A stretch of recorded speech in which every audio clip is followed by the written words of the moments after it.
Feest in mijn naam, Joet de laatste dag en wat heeft ze getroffen. Prachtig simmerwaar en simmertemperatuur. De meeste buien lang om onze provincie heen. Joen om 8 uur is het nog altijd zo'n 20 of 21 graden. Een warme joen en ik een warme nacht. Maar 16 graden, maar eerst nog opklarings, de nooit begint de loft. En het blijft wel droog. De wind die komt vannacht wat meer uit het zuidoosten, maar zwak of matig. En dan moet nu daar. Het wordt oorwaar. De buien komen vanuit het westen, het zuidwesten, door de hele provincie in. Er binnen soms pittige buien, zwieren buien, maar kon ze op tongen, maar kon ze op hagel, maar kon ze op wind zitten en soms ik flink wat wetter.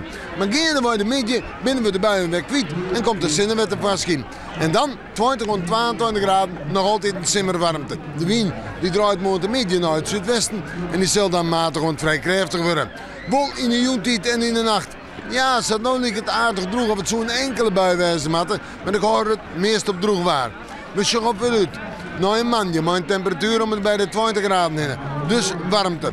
Maar ik een paar buien. Toch hebben we flink wat zinnen en ik denk dat de buienkomst bij ons wat lietser is als het orenpad van Nederland. Meest droeg dus. Dan toch naar Tize en Waasje. Ja, dan toch wel een wat buiig waartype, maar een temperatuur om het bij de 18 graden heen. En hoe het nou verder komt, Takemieke? Nou ja. We met een mandje, maar weer even in het Waasje.